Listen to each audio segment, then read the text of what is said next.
Jesus Christ, the law of love. God now only has one law. The law of love, to love God with all your heart and your neighbor as yourself. He said, Jesus himself said, the Son of God, in this law, he said, dwelleth all the law and all the prophets. All fulfilled in this one law. Just this one law of love fulfills all 10 and all the rest put together. So we don't need them anymore. We're no longer under the laws of Moses. We're no longer under the 10 Commandments. We're no longer under all that religious folderol and rigmarole and form and ceremony and temple worship. All you have to worship God today is your own heart. And you can carry this temple, which is the temple of his Holy Spirit. God's word says so. This is the temple of his Holy Spirit today.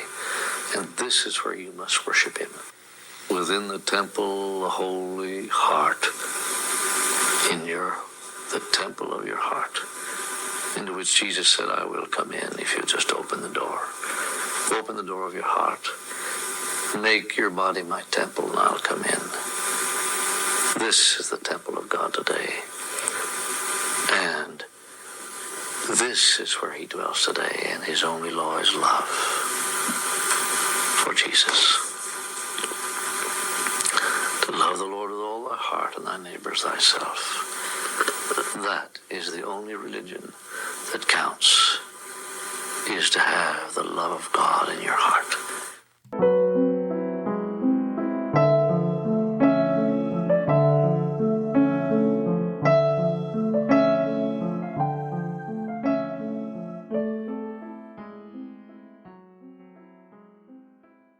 Welcome You're back recorded. to Operation Eagle. Let's try that again. Welcome back to Operation Evil. And you know I'm not going to cut that out, so I don't even know why I tried. Welcome back to Operation Evil. I'm This is episode 93, Children of God, the infamous sex cult. I'm your host, Nyoka. I'm Rachel. And still, this is to deal with kids. With children. Yep. And before we say all that, this is our first episode of 2024. Woo-hoo. She's messing with her microphone. Woo-hoo. We hope you all had a wonderful new year. I don't have anything important to say, so you want to just get into it? Let's do it. You didn't hear it, Rachel, but I played an audio clip for our listeners. And what they heard was the voice of the cult leader and founder, David Berg. And I wanted to start off this year with a cult story because, as you know, well, if you've been listening to us for a while, you would know that cults just fascinate me so much. And that's one of your favorite things. It really is. Part of me almost wonders, like, if I was living during that time period, like, as a teenager or a young adult, like, would I have fallen for something like this? Maybe. I mean, I don't know. Maybe not this cult per se, you know what I'm saying? But, like, just a cult in general, like, I don't know. Or what if in your past life you were in a cult? Maybe I ran. Maybe I was the leader of the cult. Like, give me your money and all the things. I could totally see that because you're really bossy. Thanks. Just kidding. Just kidding. I know. Anyway, so as she was saying, this story does contain abuse, especially sexual abuse and involving children. So if this is something that you need to skip, I completely understand. I don't know why I always come across these horrible stories with children. I think they disgust me so much that I am drawn to them almost to tell their story in some way. I don't know. Mm-hmm. It's like therapeutic because you have it in your head and you just want to get it out. Yeah, because like this guy to me is just like a disgusting human being, you know, like just horrible man. But anyways, so I just wanted to warn you, if you turn it off, I get it. But here we go. Let's get started. When he talks, does he sound like very like educated or cocky or Like, what is his He tone? sounds like a professional pastor because he was Huh. born into this, and his whole life involved religious preaching, which I'll get Okay. into. So Okay. it's in his blood, and I mean, he definitely sounds the part, I guess you can say. Okay. So, as I was saying, we're going to discuss the cult called Children of God and the man that created it, David Berg. He was also known as Moses David, King David, or even Dad. He has Oh my several gosh, names. that's so funny. King David. Yep. Isn't that what they called the guy, the Waco guy? Was it? I think so. I Or think maybe something so. close to it. House of David, I think is what it was. Something like Mm, that. you know what? I think you're right. I think you're right because you covered that one. I remember. Mm-hmm. So, my David, he founded this cult in 1968 and he was claiming to be God's prophet, as they all do. David convinced his followers that the end of the world was near and used sexual abuse as a common practice. But before I jump into like what all the cult was about and what they did, I want to discuss a little bit about David's early life. So David was born in California in 1919 to parents who worked as traveling preachers. He was the youngest of three kids, and when he was born, he had the flu and he had a weak heart. And this was during the time where Spanish influenza epidemic was going on and it took like millions of lives and it was like following World War One. It was like a tragic time. Mm-hmm. But he survived and was spared through his parents' prayers and faith in God. At age 3, his foot was run over by an automobile, and the doctor said he's never going to walk again. But you know what? God came He through and did. healed him. Yep. At age 7, a water heater exploded in his face. And the Oh my doctors, gosh. I know, right? And the doctor said he could be blinded, like permanently.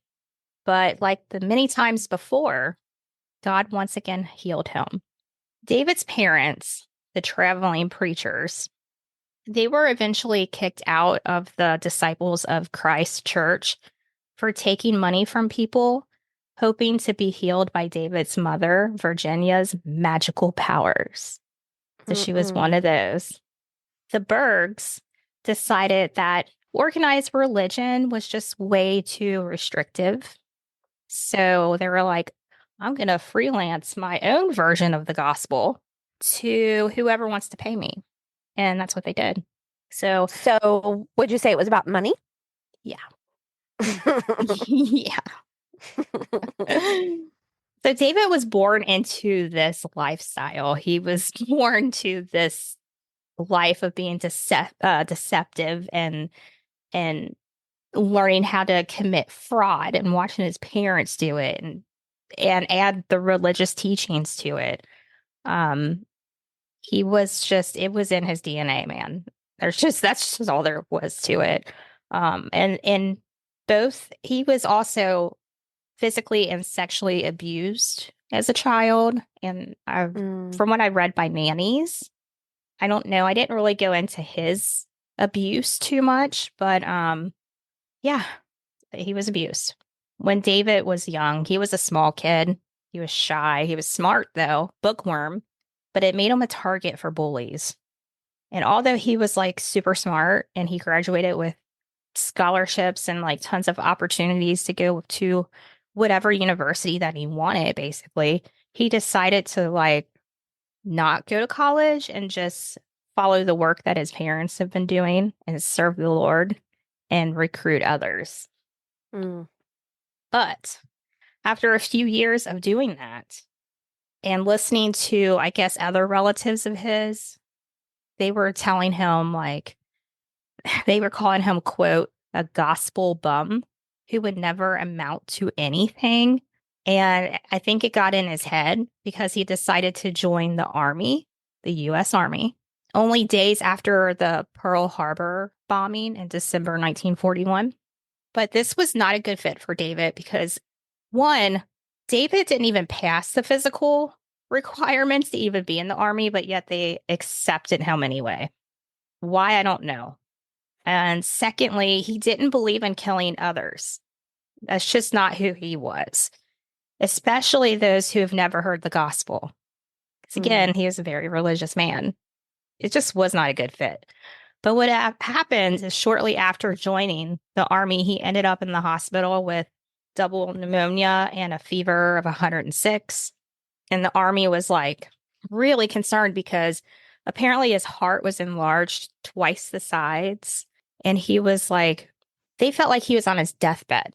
And the army called his parents, like, your son's dying. Like, you need to say your goodbyes, kind of thing. Wow, this is the second time, right, that he's had a major illness like that. Yeah. And just like when he was young, though, God healed him again. And he promised that if he was healed, that he would serve God for the rest of his life.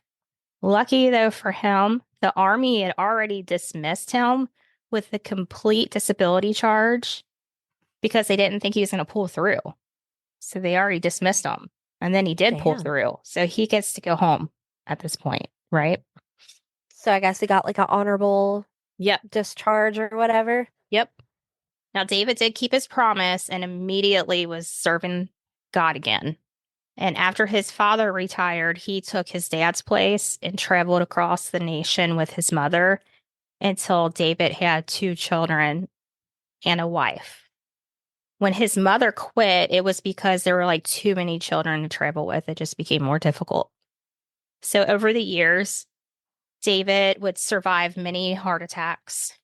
And he, of course, had a wife, and he would have a total of 4 children. And things changed. After David was an ordained minister in his parents' denomination, the Christian and Missionary Alliance, which was supposed to be the most missionary-minded group in the U.S., and when he requested to go do the missionary work in Vietnam, he was denied because of having too many kids and a bad heart. Or it's just like a list of things that they denied him on. But he begged them, like, please reconsider. Let me prove myself. Give me the toughest field in the States, and I'll do that. And they agreed to it. So in the summer of 1949, he and his wife, in the scorching heat in Arizona, were building a little church in a congregation that consisted a mix of Southern whites, Indians, and Mexicans. And these people did not like each other very much. So when the church board, who was the wealthy, suggested David and his family go elsewhere because they were not a fan of his integration policies and his preaching of sharing their wealth with the poor. Even though it was David who built the church with his own 2 hands, raised the money for its materials, and found support, the alliance who controlled the property threw him, his children, and pregnant wife out with no money, nowhere to live, and no job. That was the moment David was like feeling betrayed.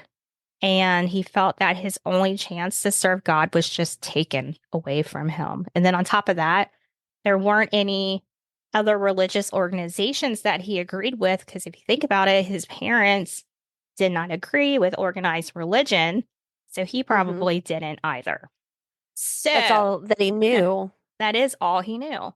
But David, he maintained his like credentials in the ministry in case he decided it was something he was going to go back to in the future. But in the meantime, he decided to go to college and study philosophy, psychology, and political science. And his passionate areas, though, were studying socialism and communism, which I wasn't really surprised to hear that. Now, after many different lines of work, he claimed that one day the Lord asked him to turn in his denominational credentials, and he agreed. And he agreed to quit his job, to move his family in a tiny trailer.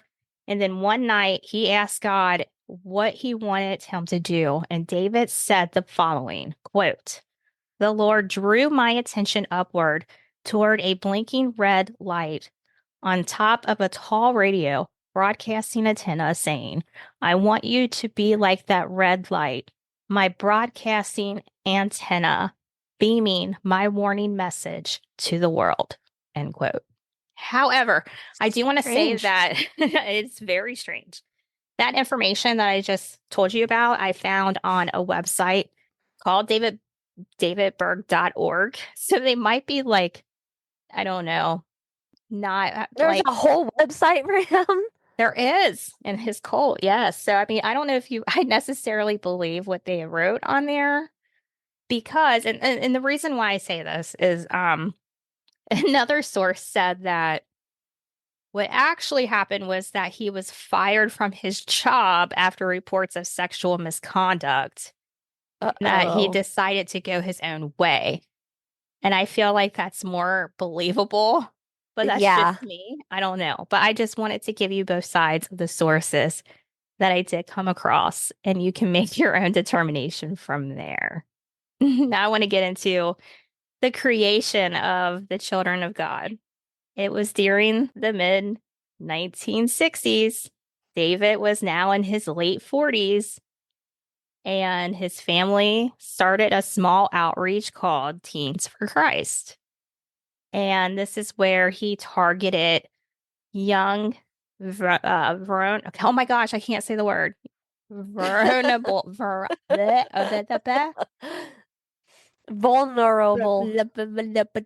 people. Anyways, yes, those people, the ones who were like runaways and hippies and I don't know, drug addicts, that sort of thing. And people, of course, who were receptive to the idea that the world was coming to an end. That's a very important part of this. His followers were discouraged to do the following. They were discouraged to have jobs, save money, send their children to school because there's no point because the world is ending. So we don't need to send our kids to school. Was there ever a date of like when the world would end? I didn't, I know, no, I never found a date. No. That's one common thing that I find too, is that there's usually not a set date. No. No. It must just be a scare tactic that they could keep using. Oh, instead, and because they couldn't work and save money and do all those things, they had to survive by accepting donations or begging for money somehow. So Oh gosh. there's that. But I just wanted to kind of give a bullet list of, I wrote down, yeah, seriously, a bullet list of like some things that the cult was about and like what they did. And some of it will be discussed more in detail as I continue. But the cult was like the old world idea of Christianity that involved a whole lot of sex. They believed that God loves sex because sex is love, and Satan hates sex because sex is beautiful. The cult advocated sex with minor age children because he, quote, wanted his child to embrace sexuality, to be a sexual being as an infant and growing up, end quote. That's disgusting. Right? Adults were encouraged to have sex with children.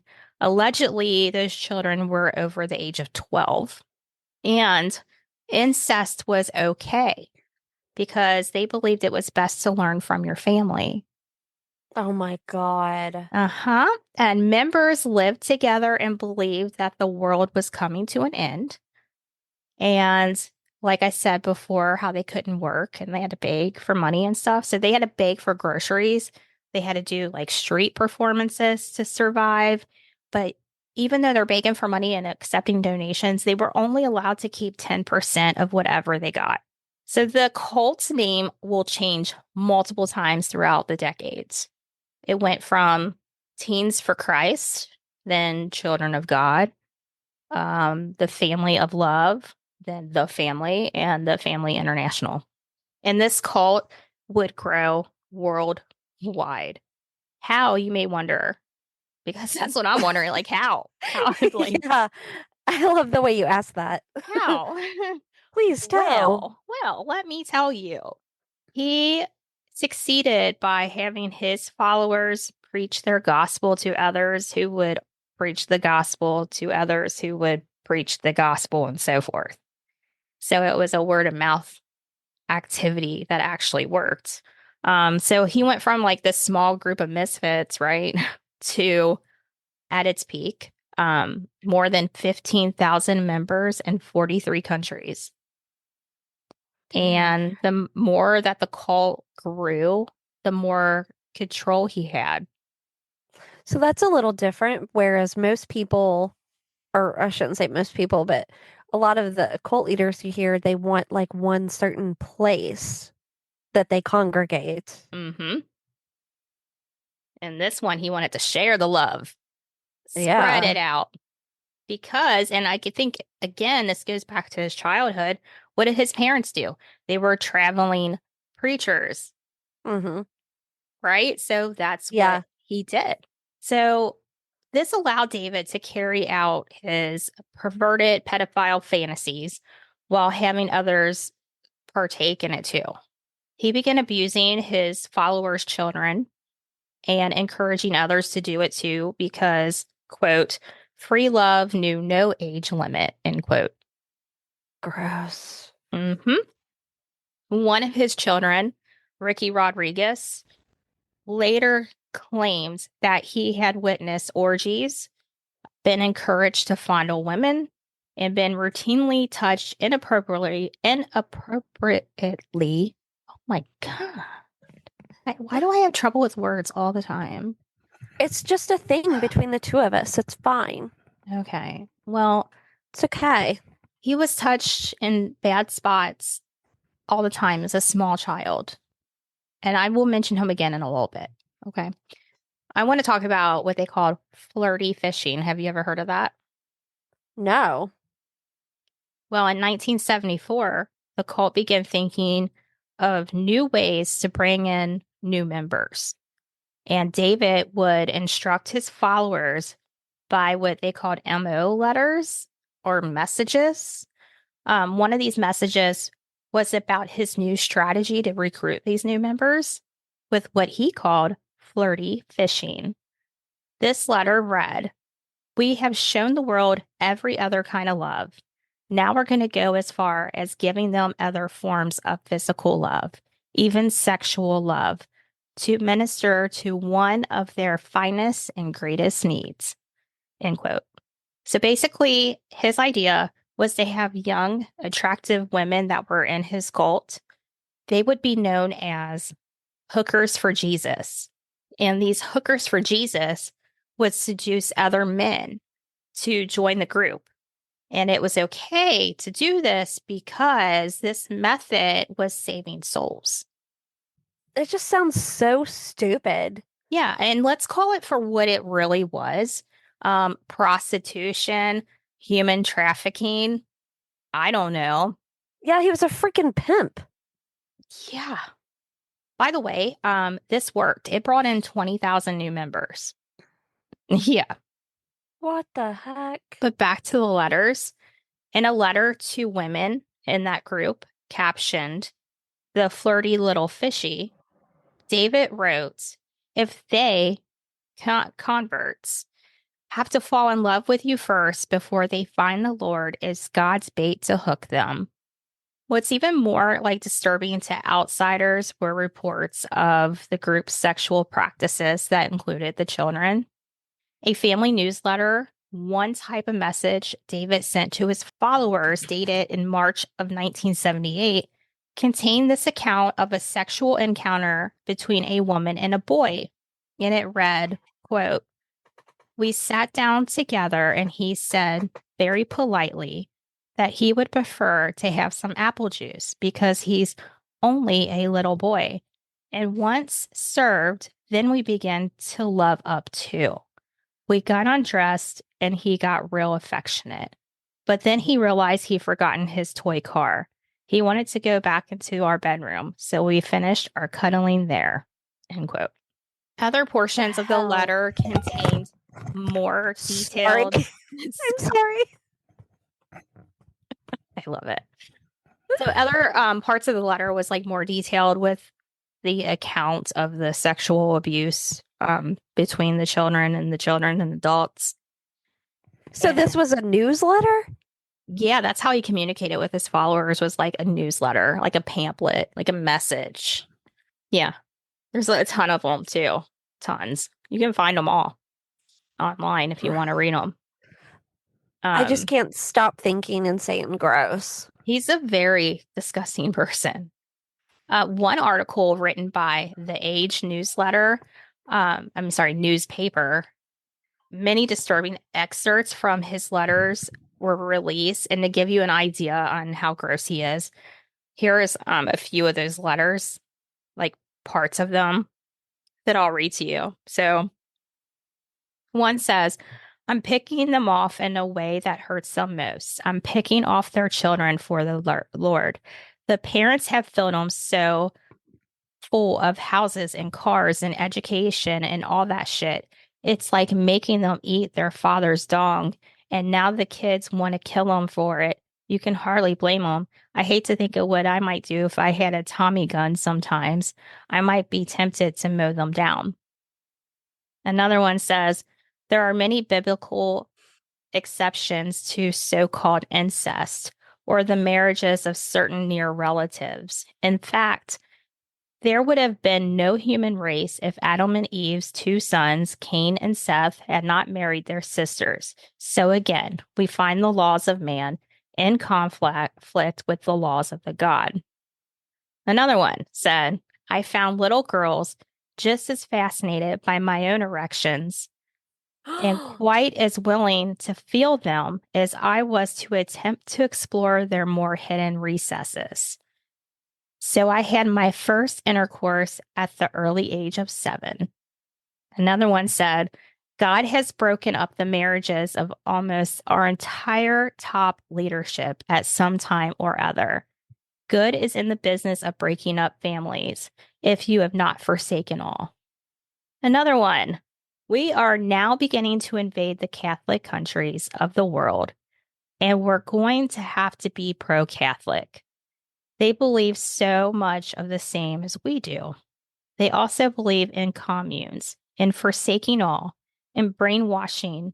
Go kneel with them in their chapels, play along with them, go through their childish motions with them. And then the last one says, we have the only happy sheep and happy shepherds in the whole world. We have happy folds. We laugh and sing and dance and play and bear lots of little lambs.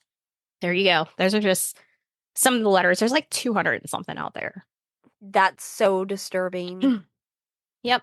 Needless to say, their movement came under fire by other religious groups for being nothing more than a prostitution ring in 1974 and became a target of an investigation by the New York Attorney General for contributing to the delinquency of minors and other offenses. So, because of this, David encouraged his followers to leave the U.S. and to separate into small colonies around the world. Of course, the colonies would support themselves through prostitution and donations. And meanwhile, David was still sending messages out to those colonies through visiting servants. And those people would travel from one location to the next to relay the messages. In 1978, David expelled 300 members from the cult for releasing his letters to those who were not in the cult and changed the name of the cult to Family of Love. In 1987, according to members of the cult, flirty fishing was prohibited because of public criticism and the risk of AIDS. Also, sex with minors was an excommunicable offense. In the 90s, the movement would be anti-abortion and opposed to birth control, but continued the belief that sex between consenting heterosexual adults is fine inside and outside of marital bonds. And during the 90s, the cult was still very large. It had 9,000 members. So that's just a little taste of through the years. So, did he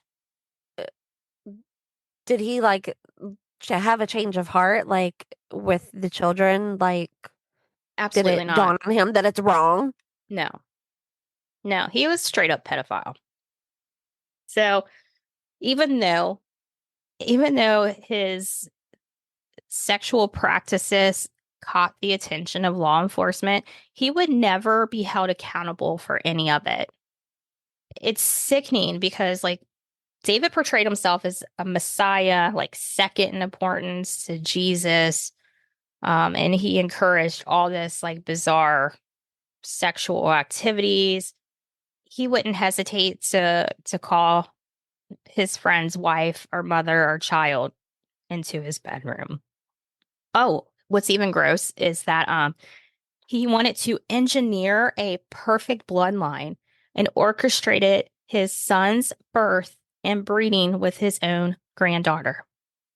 Yeah. What? Mm-hmm. How So the hell, like, his thinking is so twisted. Like, how would you think that that's going to be perfect?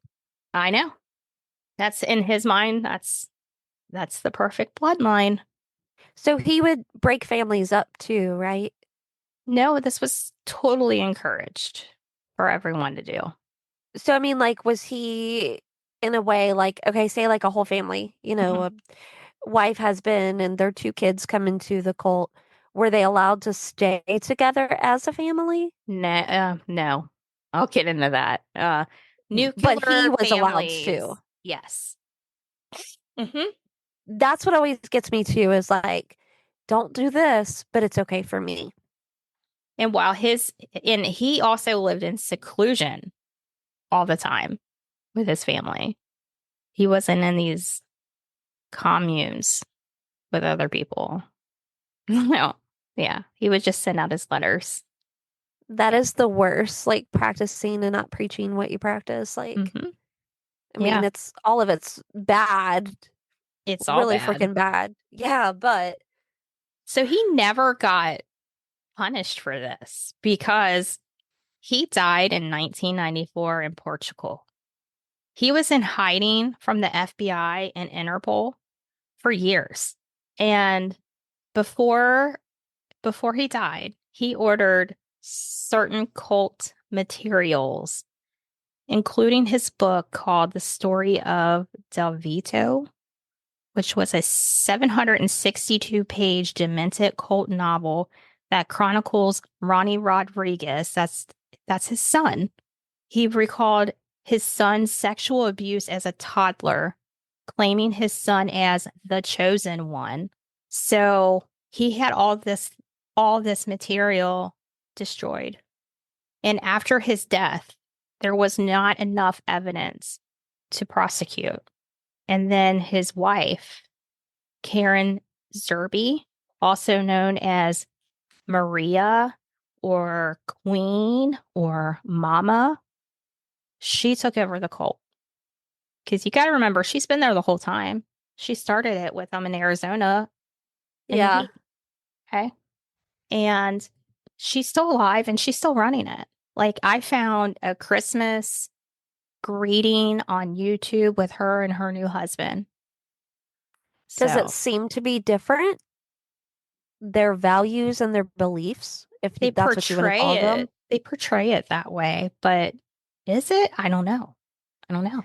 It's just such a stupid ass thing to like, if you think it's God's way and shit, like, why would you destroy things and get rid of things? And why would you go hide? Because you're true, like you said, Hmm. truthfully, he's a pedophile. You're a Yeah, sick shit. he's very, very sick. Now, Michael Anthony, who spoke for the cults, said that David died peacefully in his sleep after a brief illness. He also stated, quote, "As Christians, we can only rejoice that after a long and fruitful life, our beloved pastor has been called to his heavenly reward," end quote. 10 years later, his son, Ricky Rodriguez, the son that the book was about, escaped the cult as an adult and would go on to murder another cult member who was a nanny who he said abused him as a child. And then shortly after he would murder the nanny, he committed suicide. So for those Was the who nanny, go ahead. was it a woman? The nanny, was it a Hmm. woman or a man? I think a woman. I didn't dive into this because I think I'm going to do this for our Patreon this month. So if you're a Patreon member, look out for that because I think this would be a good opportunity to even branch out more from this cult and tell more of a story.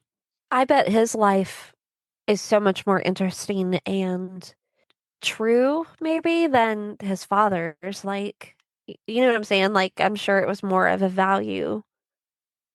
Unfortunately, he didn't live a long life because of the murder suicide. And I Do you don't know know. how old he was? No, when I saw pictures, he looked like probably 20s, but That's such a shame. I'm not real sure until I really get into that whole thing. Yeah. There was like, guys, you have no idea how much I researched this and like the different directions I could have taken it. And, I mean, this cult's been around for many, many, many, many years, and there's so many things about it, which brings me to like, more current times. In 2005, the Children of God changed their name to the Family International.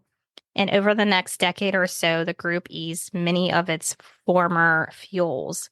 So members are no longer required to live in communes or forbidden from holding jobs. And the group no longer preaches the end of the world or encourages sexual abuse. After the Family International disbanded in 2010, the group reformed into a small online network that it claims as of 2021 has roughly 1,500 members in 80 countries.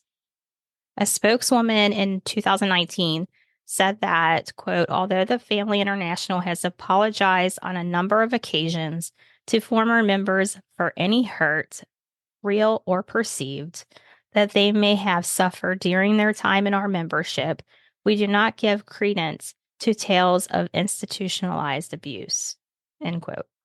So I thought So basically, they're like, we're saying we're sorry, but you're lying. that's how I took it too. That's funny that you said that because that's like totally how I took it. I don't know. So then I'm like, That's okay, such bullshit. it is. So they're like, yeah, we're sorry you feel that way. That's it. The worst. hmm And I thought that this would be a good opportunity to like maybe look up a few victims of the cult who like spoke out after escaping. And a lot of these were children that grew up in the cult. And here are some things that I found that the victims said about their experience. One woman who was born in the cult suffered from sexual abuse from the age of 4 and claimed she claimed that she saw manuals instructing parents on how to physically and sexually abuse their children. The instructions on sexual abuse suggested to begin this abuse as young as 2 years old. How horrible. Man. Like right when a kid is start like fully walking and usually talking. Yep. Another woman who grew up in the cult explained how she was sexually abused for the first time at age 11. A married couple took her into their bedroom and assaulted her. She said when it was over, she felt bad about herself because she didn't like it. She said she felt like something was wrong with her heart and soul, and she wasn't right with God. Oh my gosh, that poor little girl. hmm Another woman who grew up in the cult stated the following, quote, every night I fell asleep in a desperate hope of not wetting the bed, clearly a sign of how disturbed a child is. It can be considered by the cult as demon possession and could be beaten out of you. Physical punishment was the only real constant I knew. There was no limit to how far the adults in charge would go. One boy frowned instead of smiling and was thrashed. I saw children thrown through windows, and even babies were beaten. She said that her sexual abuse started at age 12, and that sex was encouraged with children who were far younger than 12, and that adults would have sex in front of the children. Another victim explained what it was like growing up in the cult, and she said that children were exposed to images of naked women nailed to crucifixes and hookers for Jesus caption posters. She said that you learn, like, you know how you learn to brush your teeth as a kid? That's how you learn to have sex too, with like that casual. Okay. Wow. She also said that questioning the ways of the cult was frowned upon, and those who did it were usually punished. Abuse was also made easier because the nuclear families didn't live together. Women were not usually taking care of their own children, which made abuse even easier to obtain. Additionally, children weren't given a real education and they weren't allowed to read books. Another person said as children, they would also be told that they would be invaded and people would go, they would do like these nighttime like drills where they would wake you up like somebody's breaking into your house and you had to like line up as a family and they would like be like, you have to choose which one of your siblings will die and which one will live, or we're going to shoot you. Like they brainwash That's them that somebody, terrible. like they're going to be raided in the middle of the night and hurt and killed. These kids were even, and this girl, she's a survivor on TikTok and she talks about it. She said they would make her watch like end of time videos where it would show really graphic and gory things and like kids and body bags and everything. Like they frighten these kids. These kids weren't told sweet bedtime stories. They were told in a world terror. That's how they grew up. Abused in every possible way. Hmm. Yeah. Now, I did want to throw out some like random facts here. There are some famous people who were members or grew up in the cult, and those people included actor River Phoenix, if you remember him from the 90s, who passed away. His sibling, actor Joaquin Phoenix, he played the latest Joker. He was amazing in it. Actress Rose McGowan, she was in that TV show Charmed. She was also in that horror movie Scream, the first one. And that movie Jawbreaker. Yes, and Jawbreaker. She was in a ton of stuff. Didn't she? Yeah, she's Was she the one that dated Marilyn Manson too? yeah. Yeah, Okay, that's what I was yeah. gonna say Yeah. too. That's what I thought. And then there was She's got like really Jeremy. pretty skin. She's beautiful. Yeah. Hmm. And then there was Jeremy Spencer, who was the guitarist for Fleetwood Mac. Now, I didn't like look into how deep they were involved or if they had to escape it or if they experienced the trauma. I don't know. Like this would have took me even longer. And I was researching this every single day for hours on end. So I did not dive into that, but I did come across a little bit of Rose McGowan's story. And from what I understand, when her parents found out that sexual abuse with children was involved in this, they immediately left the cult. So her and her siblings, if she has any, they did not experience any trauma like that. Thank God. Yeah, because I imagine it was all presented in a totally different way. Yeah. Because another person said people think that people in cults are like stupid. Like they're naive or whatever. And that's not the case. There's very intelligent people that get involved in cults. I mean, it can happen to anyone. It really can. I think that's what I think it's one fascinates of me those about it. it's one of those things where I think it's slowly. I once was watching this thing about the Holocaust, and there was a woman that was talking. She was just a child when the Holocaust happened. And she said, people say all the time, like when Hitler was in his, Hmm. rule or whatever, like, questions like that, like, well, you didn't believe this, or why didn't you this, or blah, blah, blah. And she's like, it happens very slowly. It does. And I These think it's the people come same off like, concept. yeah, I mean, they come off as all knowing. They Uh-huh. are charismatic. They are appealing You in some way. They make you you become feel, attached and yeah, they make feelings. you feel like you're so important and you're doing this good cause that means like everything. Can And you imagine the confidence boost? yeah.